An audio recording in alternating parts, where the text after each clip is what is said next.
Hello, Nerd Assassin podcast coming back with another Spiritual Sunday episode. This is Joshua Schmidt.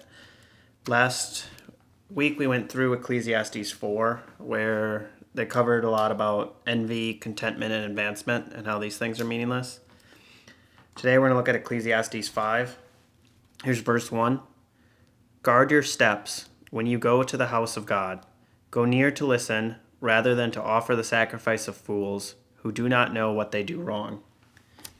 This is a good reminder for me that going to church isn't just about checking a box. You're not just, done for the week.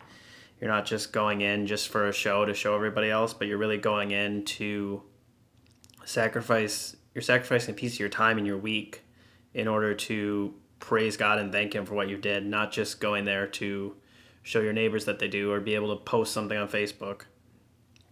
Continue on, verse 2. Do not be quick with your mouth. Do not be hasty in your heart to utter anything before God. God is in heaven and you are on earth, so let your words be few. As a dream comes when there are many cares, so the speech of a fool when there are many words. When you make a vow to God, do not delay in fulfilling it. He has no pleasure in fools. Fulfill your vow. It is better not to vow than to make a vow and not fulfill it. Do not let your mouth lead you into sin, and do not protest to the temple messenger.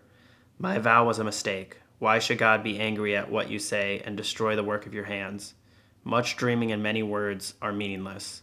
Therefore, stand in awe of God.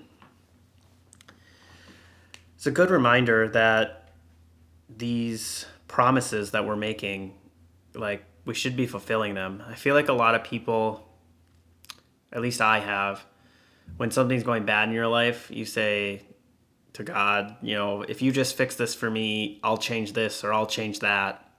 And then when it's fixed, you just forget about it. It just fades into the background. Really, this whole first part of the chapter is really reminding you that God's this powerful being that's done so much for you. You should take your commitments to Him seriously, whether it's going to church or saying a vow, making a promise. Promise to anybody should be kept, but especially when it's your Father in heaven. Continuing on, we're on verse 8 now. If you see the poor oppressed in a district and justice and rights denied, do not be surprised at such things, for one official is eyed by a higher one, and over them both are others higher still. The increase from the land is taken by all. The king himself profits from the fields. So there's a little bit of older language in here where we're talking about kings and their servants and going in and collecting taxes and stuff like that. But when I read this, the analogy that I put it into our modern day world is employees and businesses. Not that the king is oppressing and taking profits from the fields from the common man, but more just a reminder.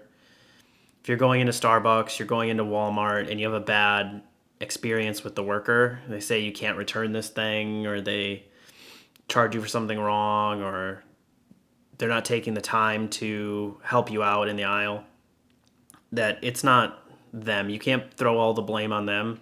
You have to look. They're really just doing what their boss says, which even their boss doesn't have the manager of that part of the store has to talk to the entire store manager, who has to talk to the district manager, who has to talk to the vice president, all the way up to the Walmart CEO. So really, you can't be surprised at such things, it says, when there's not justice done, when you're feeling oppressed. There's really a chain of people going down, so be really forgiving with the employees that you work with.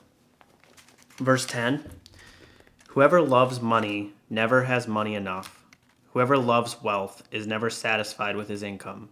This too is meaningless. As goods increase, so do those who consume them. And what benefit are they to the owner except to feast his eyes on them? The sleep of a laborer is sweet, but whether he eats little or much, but the abundance of a rich man permits him no sleep. For me, this goes back into some financial principles that we're thinking about. Really reminding us to be content with what we have, which I really believe is one of the most fundamental financial principles. No matter how rich you are, if you consume everything that you make and then some, you're going to be left with nothing. So really this just reminds us to be content with what we have and live below our means. If you live below your means, you'll always have extra money, whether it's to give, to invest, to pass on to your children. But no matter how rich you are, you can consume everything you have if you're not content. And for what? Whereas that money's not going to be there for you when you die. Verse 13, I have seen a grievous evil under the sun, wealth hoarded to the harm of its owner, or wealth lost through some misfortune, so that when he has a son, there's nothing left for him. Naked a man comes from his mother's womb, and as he comes, so he departs. He takes nothing from his labor that he can carry in his hand. This too is a grievous evil. As a man comes, so he departs, and what does he gain, since he toils for the wind? All his days he eats in darkness with great frustration, affliction, and anger. So this is kind of where I was going from the last few verses, knowing that we were heading towards, it doesn't matter how much you accumulate. When you end up consuming it all, you'll end up being left with nothing for even your children to take with you. But either way, you're going to die and it's going to be gone. Like this accumulation and consuming all you have, this hedonistic wheel just is going to end up being meaningless and you're going to die bitter. Verse 18, then I realized that it is good and proper for a man to eat and drink and to find satisfaction in his toilsome labor under the sun during the few days of life God has given him, for this is his lot.